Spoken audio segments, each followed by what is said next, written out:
আমাদের cooking channel ঘরোয়াতে আপনাকে স্বাগতম। পাটিসাপটা পিঠা খেতে মন চাইলেও বাসায় গুড় নেই বলে খেতে পারছেন না? যদি তাই হয় তাহলে এই রেসিপিটা আপনার জন্য। আজকে আমরা গুড় ব্যবহার না করেই পাটিসাপটা পিঠা বানাবো।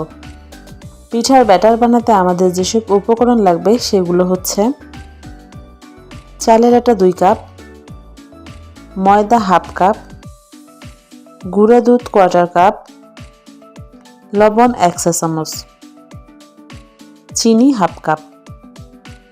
আর পিঠার পুরটা বানাতে আমাদের লাগবে লিকুইড দুধ হাফ লিটার, চিনি 5 চা চামচ। প্রথমে আমরা পিঠার ব্যাটার বানানোর জন্য একটা পাত্রে চালের আটা, ময়দা, গুঁড়ো দুধ, লবণ ও চিনি ঢেলে দিব।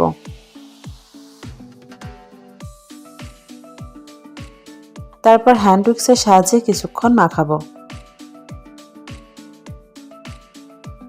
1 কাপ পরিমাণ পানি আমরা অল্প অল্প করে এতে ঢালতে থাকবো এবং হ্যান্ড উইক্স দিয়ে মিক্স করতে থাকবো।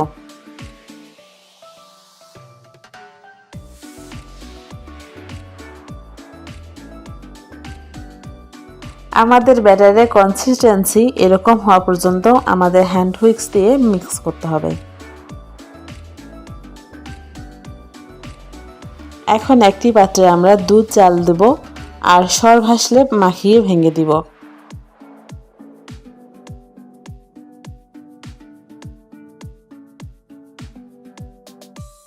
আরেকটি পাত্রে পিঠার পুর বানানোর জন্য হাফ কাপ পানি ও 5 চা চামচ চিনি ঢেলে মাঝারি আঁচে অনবরত নাড়াতে থাকবো।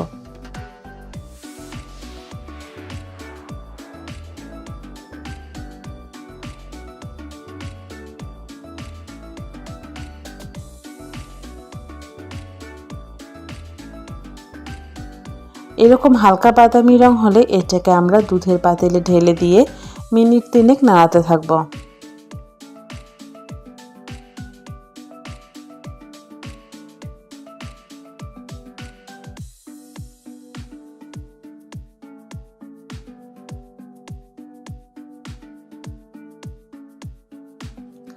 আমরা প্রথমে পিঠার যে ব্যাটার বানিয়েছি সেটা 2 টেবিল চামচ পরিমাণ এখানে ঢেলে মাঝারি আঁচে নাড়াতে থাকবো যতক্ষণ না এরকম গাঢ় বাদামি রং আসে।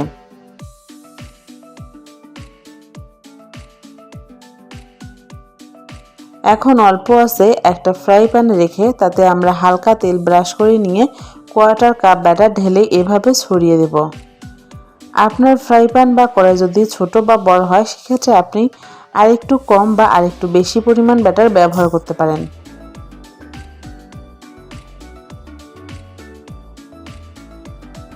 তারপর এভাবে 2 চামচ পরিমাণ পুর ঢেলে পিঠাটাকে এভাবে পেঁচিয়ে নেব।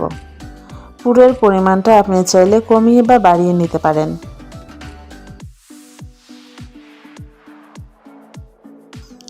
আমাদের গুড়বিহীন পাটিসাপটা পিঠা এখন পরিবেশনের জন্য রেডি। ভিডিওটি কেমন লাগলো কমেন্টে জানাবেন। ভালো লাগলে অবশ্যই লাইক ও শেয়ার করবেন। এরকম মজাদার খাবারের সহজ রেসিপি মিস না করতে চাইলে আমাদের চ্যানেলে সাবস্ক্রাইব করুন ও বেল আইকনে ক্লিক করুন। পরের ভিডিওতে আবার দেখা হবে।